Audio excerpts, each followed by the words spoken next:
अहिले नेपाली कांग्रेस पार्टीको प्राय सबै विभागहरू एकदमै क्रियाशील छन् र हाम्रो पार्टी कार्यालयमा प्राय प्रत्येक दिन जसो कुनै न कुनै कार्यक्रम भइरहेको छ। यहाँ माथि अहिले अर्को हाम्रो जलवायुसँग सम्बन्धित भएर काम गर्ने विभागको कार्यक्रम चलिरहेको छ। यहाँ सबैतिर हाम्रो चलिरहेको छ। यो विभागहरूले अहिले आफूसँग सम्बन्धित भएको विषयमा अध्ययन गरिराख्नु भएको छ, अनुसन्धान गरिराख्नु भएको छ, संवाद अन्तर्क्रिया गरिराख्नु भएको छ। यसको नतिजा के भएको छ? ज्ञानको उत्पादन भएको छ। हामीले यो पटक विभागहरूको काम प्रारम्भ गर्ने बेलामा के सोचेका थियौँ भने कि नेपाली कांग्रेस पार्टी नेपालको सबभन्दा ठुलो पार्टी हो, जिम्मेवार पार्टी हो। देशभित्र भएका समस्याहरूको समाधानका निम्ति हामी घोत्तलिनुपर्छ, समाधान हामीले पस्कनु पनि पर्छ। तर यो पार्टी कार्यालयमा ती समस्याहरूको बारेमा छलफलै हुँदैन। यहाँ हाम्रो दुःखको बारेमा मात्र छलफल हुन्छ। हाम्रो सदस्यता के भयो, हाम्रो भातृ संस्था के भयो, हाम्रो आफ्नो दुःख छन्। त्यो आम नागरिकको दुःखसँग चाहिँ हामी अलग थलग बसिरहेका हुन्छौँ। कसैले ती दुःखको बारेमा छलफल गरौँ भनेर कार्यक्रम गर्यो र हामीलाई वक्ताको रूपमा बोलायो भने चाहिँ हामी दौडेर जान्छौँ, आफ्नो विचार राख्छौँ। तर त्यो यहाँ हुनुपर्ने हो। त्यसैले पार्टीको यो कार्यालयलाई हामी ज्ञान उत्पादनको केन्द्र बनाउँछौँ भन्ने ठानेर हामीले यो पटक विभागहरू गठन गर्ने बेलामा, जिम्मेवारी दिने बेलामा, यसको टिओआर बनाउने बेलामा त्यो सोचका साथ सुरु गरेका थियौँ र त्यही अनुरूप विभागहरू अगाडि बढेको छ। यसले हामीलाई अझ उत्साहित पनि बनाएको छ। तर अब यसलाई अब दोस्रो चरणमा लिएर जानुपर्नेछ। राजनीतिक दल भएको हुनाले गर्दा ज्ञान उत्पादन गर्ने कुरा आफैमा महत्त्वपूर्ण छ। तर त्यसपछि के त? त्यसले पनि त के नतिजा दिनुपर्छ। त्यो कहीँ न कहीँ कुनै एक्सनसँग जोडिनुपर्छ। त्यो केसँग जोडिनुपर्छ होला, विभागले ध्यान दिनुपर्छ भनेर म सबै विभागलाई यी कुराहरू भनिरहेको छु। एउटा जेनेरिक एउटा एडभोकेसीको कुरा हो। त्यसैले कार्यक्रममा साथीहरू आउनुहुन्छ, पार्टीका आज थुप्रै साथीहरू आउनुभएको छ, नौजवानहरू आउनुभएको छ, कुराहरू सुन्नुभएको छ। अझ हामी इन्करेज गरिरहेका छौँ, सांसदहरू आउनुहोस्, सांसद हुन चाहनेहरू आउनुहोस्, स्थानीय सरकार नेतृत्व गरेको आउनुहोस्, भोलि नेतृत्वको चाहना राख्ने साथीहरू आउनुहोस्। यस्तो कार्यक्रममा बस्नुहोस्, सुन्नुहोस्, दुईवटा कुरा सिक्नुहोस्, त्यो कुरालाई ग्रहण गर्नुहोस्, मनन गर्नुहोस् र त्यसले भोलि उपयुक्त ठाउँ पाउँदै गर्दा त्यसका निम्ति आफूले थाहा पाएका कुराहरूबाट त्यहाँ एडभोकेसी गर्नको लागि, त्यसका निम्ति वकालत गर्नको लागि, त्यसको त्यो पक्षधर्ता लिनका निम्ति त्यसले मद्दत पुर्याउँछ। एउटा हामीले चाहेको यही नै हो। आज पनि थुप्रै साथीहरू आउनुभएको छ। उपयुक्त ठाउँमा यी विषयहरू, आज उठेका विषयहरू, आज चर्चा भएका विषयहरूका बारेमा उपयुक्त ठाउँमा गएर यस्तो हुनुपर्छ, यस्तो हुनुपर्छ उहाँले राख्नुहुन्छ। हाम्रो एउटा एक्सपेक्टेसन यो हो।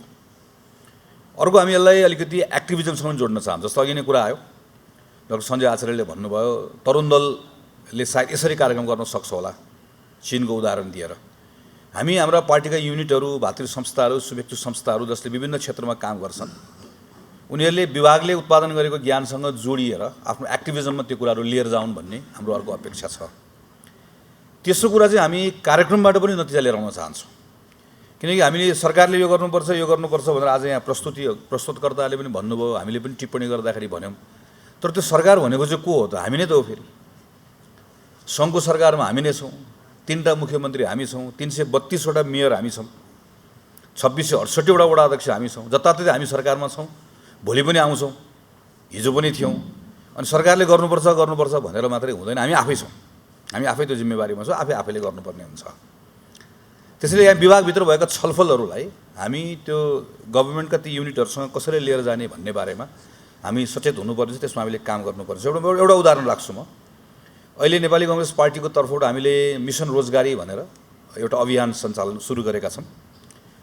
त्यसको कन्सेप्ट पेपर बनाउने बेलामा त्यसभित्र चाहिँ कन्टेन्टहरू तयार गर्ने कुराहरूमा यही विभागमा भएका थुप्रै छलफलहरूले हामीलाई मद्दत पुर्याएको छ। हामी थुप्रै साथीहरूसँग मद्दत लिएका छौँ।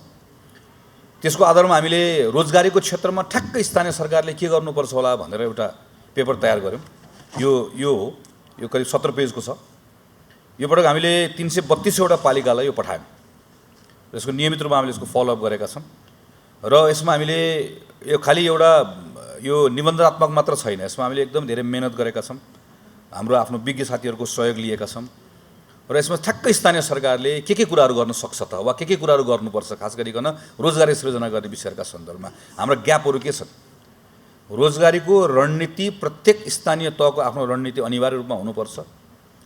सिप तथा तालिमका सन्दर्भमा अहिले भइरहेका सिप प्रवर्धन केन्द्रहरूलाई कसरी सञ्चालन गर्ने हो, छैन भने कसरी बनाउने हो, लेबरको म्यापिङ कसरी गर्ने हो देखि लिएर लगानीको अभिवृद्धि गर्ने कुरा, उद्यमशीलताको प्रवर्धन गर्ने कुरा, श्रम बजार व्यवस्थापन गर्ने कुराहरू लगायतका कुराहरूमा डिटेलमा हामीले स्थानीय सरकारले यो कुराहरू गर्नुपर्छ, गर्न सक्छ भनेर हामीले यसलाई तयार गऱ्यौँ।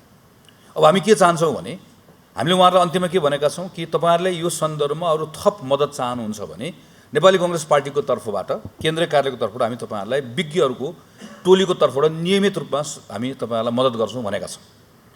यसलाई अहिले कोअर्डिनेट गर्ने काम कसले गरिरहेको छ? तलपट्टि स्थानीय हाम्रो पार्टीको स्थानीय विभाग छ, उसले गरिरहेको छ स्थानीय सरकारहरूसँग। माथि कार्यक्रमको रूपमा, अभियानको रूपमा माथि पार्टी स्रोत विभाग छ, उसले कोअर्डिनेट गरिरहेको छ। म आजको छलफल पछाडि यसको कन्टेन्टमा यो विभाग जोडियोस् भन्ने चाहन्छु। जुन आज जे छलफल भयो, तपाईँले आज जे छलफल पछाडि जुन हामीहरू डकुमेन्टेसन गर्छौँ भनेर भन्नुभएको छ, जसमा आज यति धेरै महत्त्वपूर्ण विचारहरू आएको छ, म प्रस्तुतकर्ताको नि मैले सबैको सुने, त्यसमा टिप्पणीकर्ताहरू खास एकदम तपाईँलाई टाइमको कन्स्ट्रेन्ट भयो, तर एकदमै महत्त्वपूर्ण विषयहरू उठेको छ। यो कुराहरू चाहिँ हामी स्थानीय सरकारमा पुर्याउन चाहन्छौँ, प्रदेश सरकारमा पुर्याउन चाहन्छौँ। यी ठाउँहरूमा काम गर्दै गर्दा साझेदारीमा यसरी काम गरौँ भन्ने मेरो एउटा प्रस्ताव पनि छ।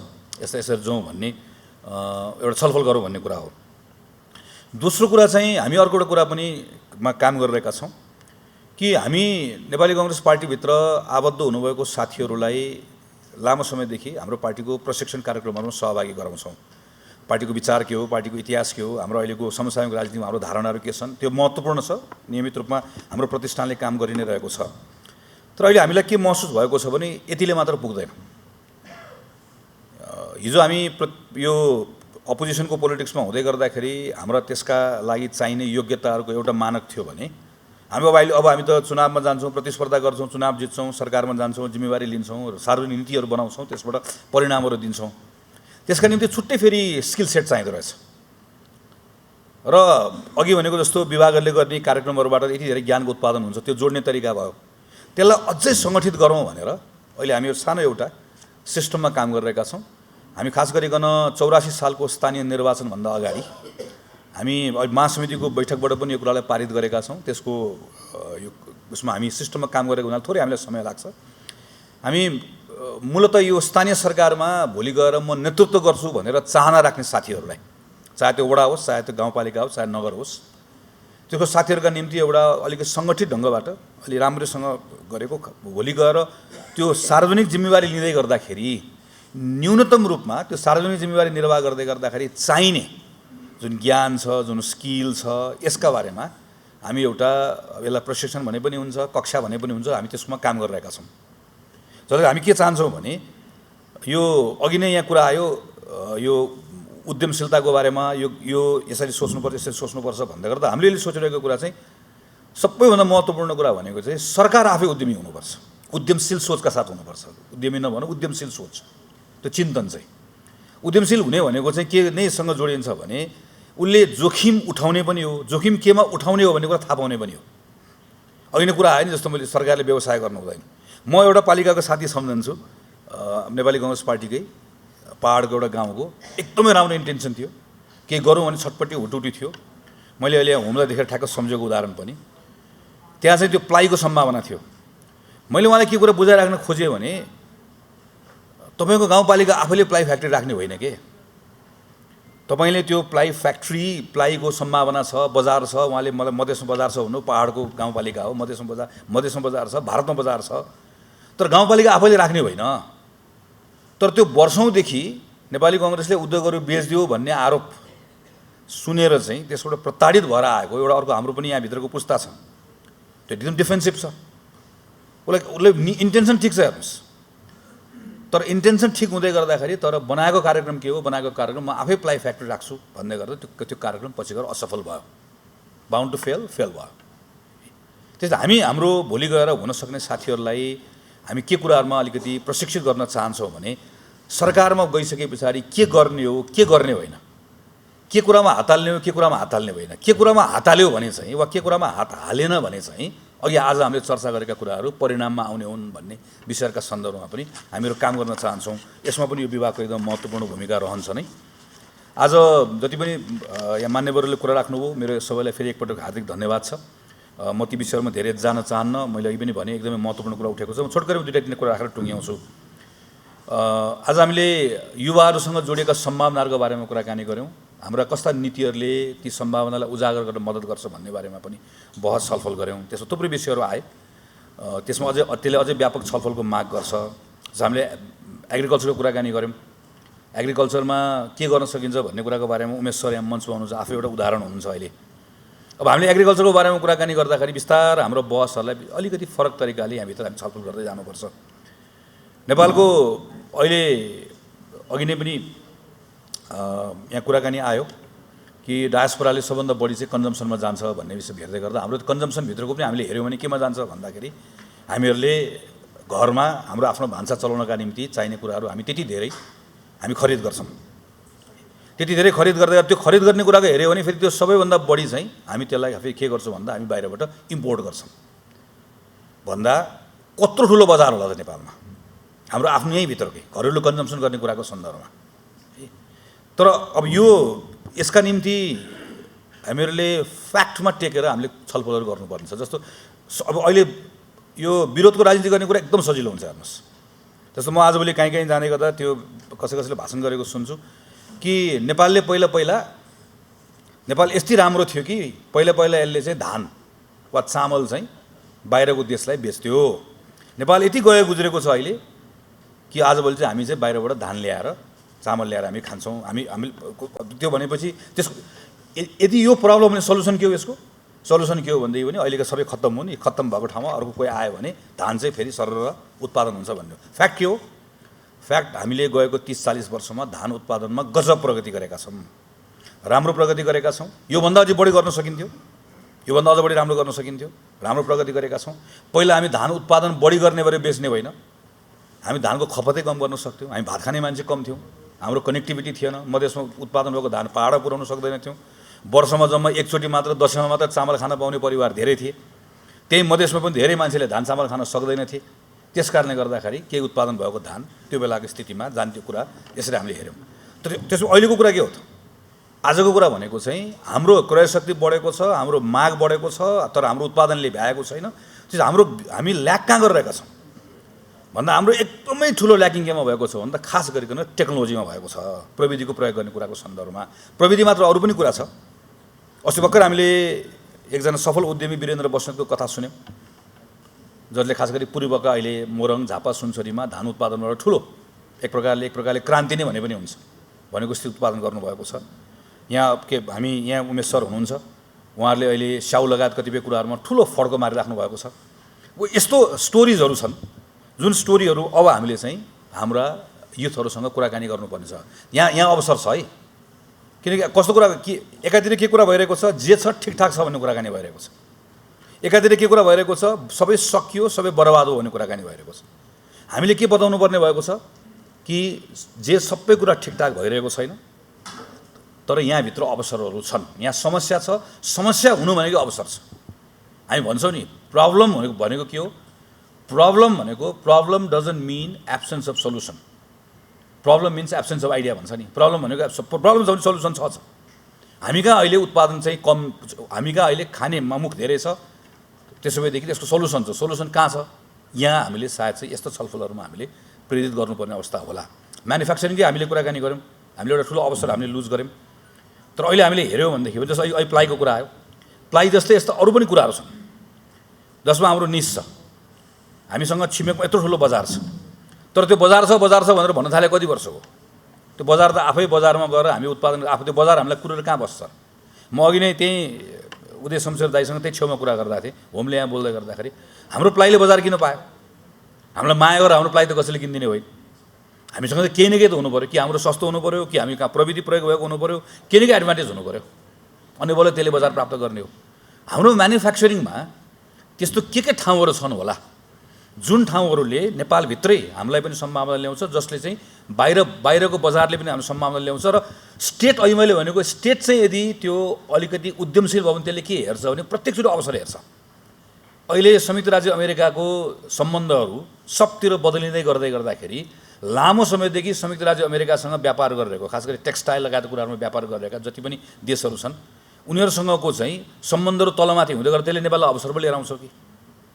दक्षिण एसियामै परिवर्तन भएको सम्बन्ध, अहिले भारत र बङ्गलादेशको बिचको सम्बन्ध बदल्यो। अहिले बङ्गलादेश म्यानुफ्याक्चरिङको ठुलो हब हो। चाहे त्यो फार्मास्युटिकल हो, चाहे टेक्सटाइल हो, सबै कतिपय कुराहरूका सन्दर्भ। त्यसले पो नेपाललाई अवसर ल्याउँछ कि त्यो अवसर ल्याउँछ कि भनेर सोच्ने काम, चिन्तन गर्ने कामको एउटा पाटो कसले गर्नुपर्छ भन्दा त्यो राज्य भनौँ, सरकार भनौँ, त्यसले सोच्नुपर्छ। उसको काम हो त्यो। र त्यसभित्र अवसर छ भनेर भन्यो भने त्यो अवसरका निम्ति त्यो ठाउँहरू कसलाई उपलब्ध गराइदिनुपर्छ, त्यो गर्ने काम भनेको त्यहाँनिर चाहिँ प्राइभेट पार्टीहरू आउँछ। हामीलाई निम्ति त्यहाँनिर अवसर हुनसक्छ। अहिले हामीले टुरिज्मको कुराकानी गऱ्यौँ। टुरिज्म पनि अघि ठिक ढङ्गले छलफल उठेको छ। हामी यत्तिकै बसेर चाहिँ हामीसँग स्पिरिचुअल छ, हामीसँग चाहिँ नेपालभित्र हामी हिन्दूको ठाउँ पनि हो, हामी बुद्धिस्टको ठाउँ पनि हो भनेर आउँदैन। म यसपालि मर्दीको हिमाल गएँ, अघिल्लो पटक म पुनिल गएँ। म त्यो सानो ठाउँमा जाँदै गर्दा के अनुभव बोकेर आएको छु भने हाम्रो सोचाइ कहाँनिर समस्या गर्छ भन्ने कुराको सन्दर्भ। त्यो मर्दी हिमाल अस्ति म परिवारसहित गएको, त्यो ट्रेकिङ रुटमा कस्तो बनाएको छ भने खबरदार पैसा खर्च गर्लास् भन्ने बनाएको छ। बेलुका डन्डा बोकेर बसेको हुन्छ। डन्डा बोकेर बसेर के बनाएको छ भने पैसा खर्च गर्लास्, किनकि के हुनु पऱ्यो, दुःख पाउनु पऱ्यो। त्यो ट्रेकर भयो, त्यहाँ गइसके पछाडि राति चाहिँ होइन म ट्रेकिङ आएको, सानसानो मेरो छोरीहरू लिएर गएको, म बरु चाहिँ एक रात बढी बस्छु, म थोरै हिँड्छु बरु, तर म राम्रोसँग साँझ बस्छु भन्दै गर्दाखेरि मैले एक ठाउँमा बस्न नपाउँदैन। किन बस्न नपाउँदिनँ भने बनाएको नियमै कसरी बनाएर गरेको छ भनेदेखि भने यति साइजभन्दा बढी हामी ठुलो रुमको हामी चाहिँ कोठा हामी बनाउनै दिन्नौँ। एट्याच बाथरुम भएको एउटा रुम पनि बनाउन दिन्नौँ। यो कारणले गर्दा बनाउने। त्यसमा कन्जर्भेसनका के एङ्गलहरू छन्, तर त्यसको होल माइन्डसेट केसँग आएर जोडिएको छ भने हामीहरू चाहिँ अघि भनेको जस्तो यो कुनै पनि कुराबाट मुनाफा कसरी लिने, लाभ कसरी लिने, त्यहाँ नयाँ अवसरहरू कसरी सृजना गर्ने भन्ने कुराहरूको सन्दर्भमा जुन खुला चिन्तन गरेर गर्नुपर्ने हो, कतिपय ठाउँहरूमा हामीहरू गर्न सकिरहेका छैनौँ। यी कुराहरू होलान् जहाँ अझै अब हामीले सेक्टर वाइज छलफल गर्नुपर्ने र कहाँ युथहरूका निम्ति अवसर छन् भनेर कुरा गर्नुपर्ने ठाउँहरू होला। मेरो अन्तिम कुरा भनेको चाहिँ नेपाली काङ्ग्रेस पार्टीले अहिले पछिल्लो समयमा हामी के विश्वासका साथ काम गरिरहेका छौँ भने 90s को लगत्तै पछाडि एउटा स्वर्णिम युग हो भनेर भन्छौँ हामी। 48 साल पछाडिको जुन बेलामा हामीले एकल सरकार चलाउन पायौँ, त्यो बेलाको हाम्रो आफ्नो आइडियाजहरू हामी त्यसलाई त्यो एउटा म्यानुफ्याक्चरिङको बेला थियो। त्यतिखेर हामीले लिएको लिबरल पोलिसिजहरूले एउटा बाटो देखायो, तर अनफर्चुनेटली धेरै कारणहरू भए जसको कारणले गर्दा त्यसले एउटा गति लिन सकेन। फेरि नेपालले एउटा नयाँ अवसर प्राप्त गरेको छ। यो अवसर भनेको चाहिँ नलेज इकोनोमीको अवसर हो। यो अवसर मिस गर्नु हुँदैन भन्ने कुरा हाम्रो कुरा, जसको बारेमा आज एकदम लामो छलफल भएको छ र आजको विषयको मूल विषय पनि हो म भन्ने ठान्छु र एकदम राम्रो विषय पनि आएको छ। नलेज इकोनोमी भनिसकेपछि सबभन्दा महत्त्वपूर्ण कुरा यो कुनै पनि व्यक्तिसँग त्यो सबभन्दा ठुलो नलेज इकोनोमीको स्रोत भनेको, शक्ति भनेको, युनिट भनेको को भन्दा जनशक्ति हो, ह्युमन हो, ह्युमन रिसोर्स हो।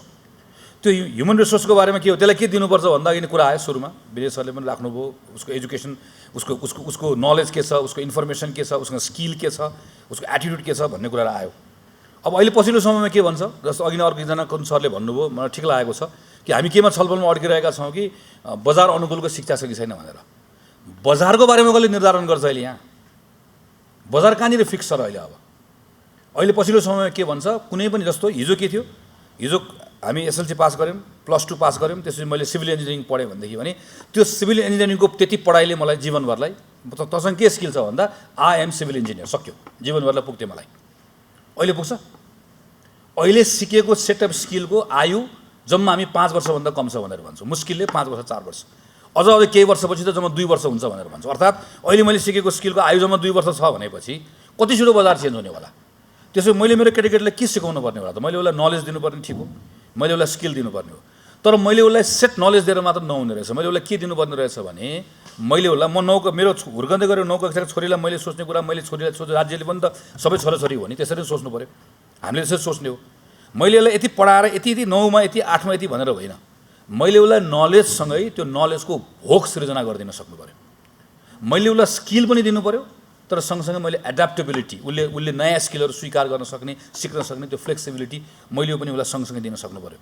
मैले उसलाई इमोसनल इन्टेलिजेन्स सँगसँगै दिन सक्नु पऱ्यो। मैले उसलाई टिममा काम गर्न सक्ने स्किल दिन सक्नु पऱ्यो। मैले उसलाई प्रब्लम सल्भ गर्न सक्ने क्षमता दिन सक्नु पऱ्यो। यस्तो केटाकेटीहरू मैले विद्यालयबाट हुर्काउँदै लिएर आएँ भने अब बल्ल मैले ठिक युवा तयार गरेको अवस्था हुन्छ, किनकि त्यो युवाले यो नलेज इकोनोमीको आफ्नो अवसरलाई छोप्न सक्ने अवस्था बन्छ।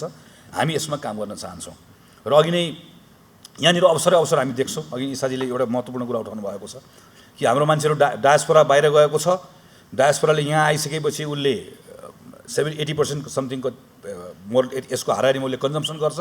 तर अघि पनि मैले भने एउटा मान्छेले गर्ने उपभोग वा कन्जम्सन अर्को मान्छेका निम्ति फेरि अवसर हो, उसले त्यहाँ नयाँ अवसर सृजना भएको हुन्छ। तर यो जेनेरेसन जो मान्छे अहिले बाहिर काम गर्न गएको छ, माइग्रेन्ट वर्करको रूपमा काम गर्न गएको छ, हामीले कम्तीमा नेपालभित्र के स्थिति अब सृजना गर्नुपर्छ भन्ने नेपाली कङ्ग्रेसको अठोटो सङ्कल्प हो भनेदेखि भने उसले नेपालभित्र रोजगारीको अवसर प्राप्त गरेन, त्यस कारणले ऊ त बाहिर काम गर्न गएको छ। ऊ भन्दा उसले अब पढाएको हुर्काएको उसको छोराछोरीको जेनेरेसन बाई चोइस जाने उसको कुरा हो। तर बाआमाले जस्तै फेरि रोजगारी नपाएको कारणले गर्दा वा बाआमाको जस्तो चाहिँ पुँजी निर्माण नभएको कारणले गर्दा जानुपर्ने अवस्था नआओस् भन्नका निम्ति त्यो डायस्पोरालाई नेपाल फर्किसके पछाडि यहाँभित्रको कम्तीमा चाहिँ जुन वर्गमा रहेर हिजो बाहिर काम गर्न जानुपर्ने अवस्था बनेको माइग्रेन्ट वर्कर भएर फर्केर आउँदै गर्दा त्योभन्दा माथि आउन सक्ने अवसरहरू कसरी सृजना गर्ने होला, सरकारले कस्ता नीतिहरू बनाउनु पर्ने होला भन्ने सन्दर्भमा हामीहरू काम गर्न चाहन्छौँ। अर्को कुरा भनेको आज अरू विद्वान साथीले उठाउनु भएको छ, युवाहरूको लागि अर्को महत्त्वपूर्ण अर्को एउटा बोटलनेक केमा छ भन्दा एक्सेस टु फाइनेन्स नै हो। आइडिया ल्याएको हामी स्टार्टअप भन्छौँ, आजभोलि कस्तो क्लेसै भइसक्यो भने जसलाई पनि हामी स्टार्टअप भनेर भनिदियो अनि भोलि गएर ब्याङ्कमा गएर थाहा पाउँछ। अनि अहिले मैले अन्यथा भनेको होइन, 2070 सालमा म I still remember the day, मलाई डेट कन्ट छ, म रामचन्द्र मर डाक्टर साहब हुनुहुन्थ्यो, म एकदम ठुलो श्रद्धाका साथ म उहाँलाई सम्झन्छु, उहाँले यस्तो कुरा एकदम सजिलोसँग बुझ्नुहुन्थ्यो। यो मैले 7-8 पेजको कन्सेप्ट पेपर लेखेर गएर दिएर, गोविन्द पोखरेल डाक्टर साहब त्यतिखेर योजना आयोगमा हुनुहुन्थ्यो, त्यहाँ गएर लेखेर दिएर त्यस पछाडि चाहिँ 2000 सुशील कोइराला प्रधानमन्त्री हुनुभएको बेलामा पहिलोपटक चाहिँ नवप्रवर्धन तथा भनेर स्टार्टअप भनिकन चाहिँ पहिलोपटक 50 करोड रुपियाँ राखेर सुरु गरेको, जसको बारेमा उमेशजीले आएर कार्यक्रमहरू भन्नुभयो।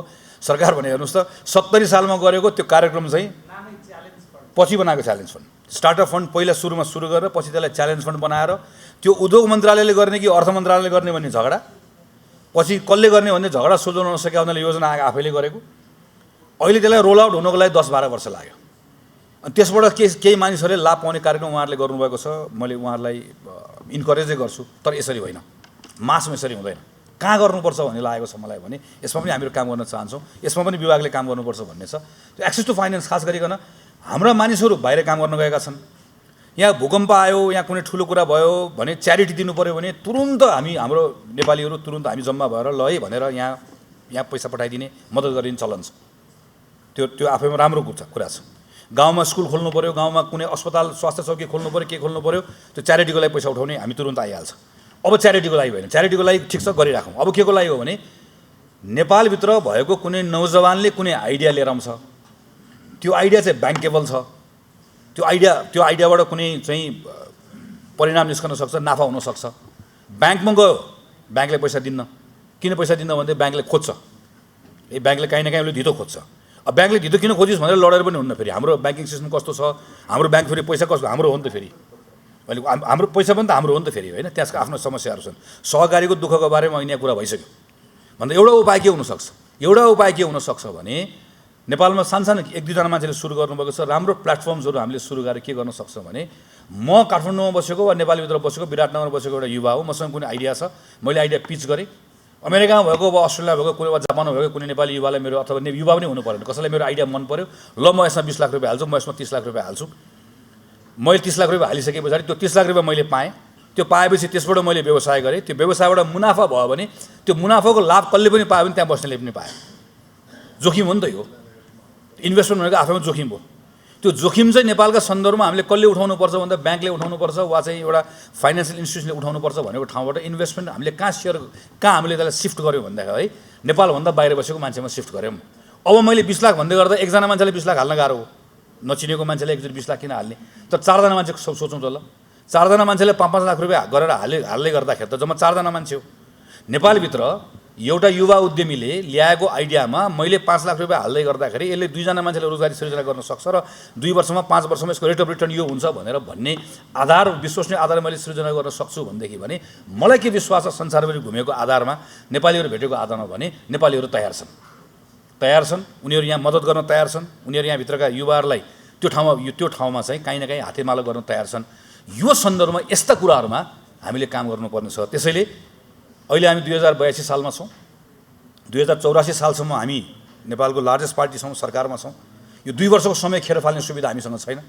मैले विथ ड्यु रेस्पेक्ट मैले प्रधानमन्त्रीजीले बेला बेलामा के भनेको सुन्छु भने अब 1 वर्ष म हुन्छु, 1 वर्षपछि पार्टी काङ्ग्रेसलाई हस्तान्तरण गर्छु, त्यो हिसाब किताब त्योको बारेमा अब कुरा नगरौँ। त्यो किन दिन सरकार भनेको दिन गनेर बस्ने हो र। अनि हामी के अब 365 दिन घट्यो, 64 भयो, 63 भयो, हाम्रो पालो आयो, औँला भाँच्दै बस्ने हो र। हामीले सुन्न चाहेको गर्न चाहेको कुरा भनेको यो 1 वर्ष चाहिँ के गर्छौँ त हामी? 1 वर्ष के गर्ने हो? 1 वर्ष नेपालले के पाउने हो? यो यो यो यो 1 वर्ष 2 वर्ष जुन अर्को इलेक्सनसम्मको 2 वर्षको अवधि छ, यसको एक दिनको प्रयोग हामीले गर्नुपर्छ। यो समय सुरुमा आएको पनि थियो, सुरुमा हामीले मेहनत पनि गऱ्यौँ, दुईटा पार्टी मिलेर सरकार बन्दै गर्दा एउटा गति पनि समातेको थियो। बिचमा अहिले बरालिएको छ। अहिले खालि यो दिन गणना बसेको जस्तो भएको छ। आयो, आज आइतबार गयो, सोमबार आयो, सोमबार गयो, मङ्गलबार आयो, अनि एकजनाले बोलिदिएपछि ढल्दैन भन्यो, फेरि भोलिपल्ट आयो, अनि यसकै वरिपरि गएर यसबाट बाहिर निकाल्नुपर्छ। यो 2 वर्षको हाम्रो लोकल गभर्मेन्ट त्यसले नै काम गर्नुपर्छ, प्रोभिन्सियल गभर्मेन्ट त्यसले पनि काम गर्नुपर्छ, फेडरल गभर्मेन्ट त्यसले पनि काम गर्नुपर्छ, र हाम्रो पार्टीका विभागहरू सबै हामीले 2084 साल पछाडिको हामी कम्तीमा 10 वर्ष 15 वर्ष नेपाललाई अब कतातिर लिएर जान्छौँ, नेपालका समस्याहरू के हुन्, त्यसका समाधान के हुन्, यी विषयका सन्दर्भमा सँगसँगै हामीले काम गर्दै गर्दै तयारी पनि गर्दै लिएर जानुपर्छ। हाम्रो विभागहरू त्योतर्फ उद्धत छन्, केन्द्रित भएका छन्, त्यसले हामीलाई अत्यन्त उत्साहित बनाएको छ। यो विभागले मैले भने अगाडि पनि एउटा दुईटा एकदमै महत्त्वपूर्ण कार्यक्रमहरू गर्यो, चाहे त्यो यो वैदेशिक ऋणका सन्दर्भमा होस्, चाहे बजेटका सन्दर्भमा होस्, अझ अरू थप के कार्यक्रमहरू बनाउनु भएको छ। आगामी कार्यक्रमहरूको लागि पनि शुभकामना दिँदै